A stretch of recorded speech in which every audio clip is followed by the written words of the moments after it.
চট্টগ্রামের সমুদ্র সৈকতে ঘুরতে গিয়ে নিয়ন্ত্রণহীন লরির নিচে চাপা পড়ে লাশ হয়ে বাড়ি ফিরলেন মামা ভাগিনা।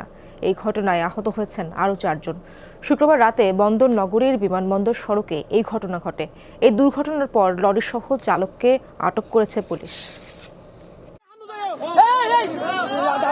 নিখোঁজের 4 ঘন্টা পর রাত 12:30টার দিকে 4 বছর বয়সী সাকিবের নিথর দেহ পানির নিচ থেকে তুলে আনেন স্থানীয়রা। রাত 8:30টায় লরির ধাক্কায় পানিতে তলিয়ে যায় শিশুটি। ছুটির দিন হওয়ায় শুক্রবার বিকেলে সাকিবকে নিয়ে তার মা ও মামা বেড়াতে গিয়েছিল পতেঙ্গার নেভালে। ঘোরাঘুরি শেষে বিমানবন্দর সড়কের ফুটপাত দিয়ে হেঁটে বাড়ি ফিরছিল তারা। এই সময় নিয়ন্ত্রণ হারিয়ে একটি লরি তাদের ধাক্কা দিলে সাকিব সহ 5 জন পাশের পুকুরে পড়ে যায়। পরে তাদের উদ্ধার করে হাসপাতালে পাঠায় স্থানীয়রা। সেখানে চিকিৎসাধীন অবস্থায় মারা যায় সাকিবের মামা আসাদুজ্জামান সানি। পানিতে নেমে আপনার যারা জীবিত অবস্থায় ছিল ওদেরকে উদ্ধার করেন। ওরা 4 জন রিক্সা দিয়ে আসতেছিল, এখন গাড়ি হঠাৎ করে ওদেরকে নিয়ে একবারে খালে পড়ে গেছে।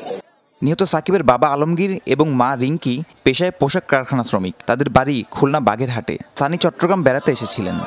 এখানে ঘুরতে এসে এখান থেকে অ্যাক্সিডেন্ট পাওয়া যাচ্ছিল না, অনেক খোঁজাখুঁজি পরে পাওয়া গেছে আর কি। লরিটি এর আগে একটি রিকশাকে চাপা দেয়। এই ঘটনায় লরি চালককে আটক করেছে পুলিশ।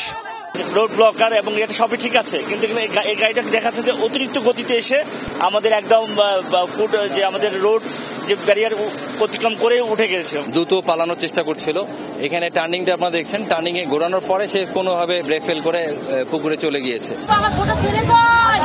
দুর্ঘটনায় আহত বাকি 4 জন চট্টগ্রাম মেডিকেলে চিকিৎসাধীন, যাদের 2 জনই শিশু। রাহিম সারোয়ার, যমুনা নিউজ।